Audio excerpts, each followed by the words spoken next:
ازيكم؟ ان شاء الله تكونوا كويسين. معاكم آية نور. ولو انتوا وصلتوا للفيديو ده فاكيد عايزين تعرفوا انا سميت القناة باسم زي الراديو ليه. يعني انا في حكايات كده ليا مع الراديو حلوة قوي. كنت زمان لما بروح عند واحدة صاحبتي، يعني احنا في بيتنا ما كناش بنشغل راديو خالص، بس لما كنت بروح عند واحدة صاحبتي الصبح كده قبل ما نروح المدرسة كنت بلاقيها دايما مشغلين الراديو. انا ما كنتش بنتبه قوي للي شغال، اذا كان قرآن او البرامج الحلوة اللي كانت بتشتغل، قد ما كنت بنتبه للهدوء بتاع الصبح والطراوة كده اللي كنا بنحس بيها وقت الصبح ده.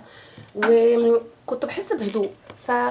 وبما اني مش هطلع بوشي معاكم، فمطلوب منكم انكم تسمعوني اكتر ما تشوفوا اللي بيتعرض على الفيديو، لانه مش حاجة ممتعة بالنسبة لكم. فعشان كده حسيت ان زي الراديو ده هو اكتر اسم مناسب للي انا بعمله. هنحكي حكايات كتير قوي مش هتكلم فيها، يعني حسبكم بقى تشوفوها بعدين. بس عايزاكم تكتبوا لي ايه رايكم في الاسم، يعني هل هو حلو ولا مش حلو. اكتبوا لي في الكومنتات ايه رايكم في الاسم بتاع القناه.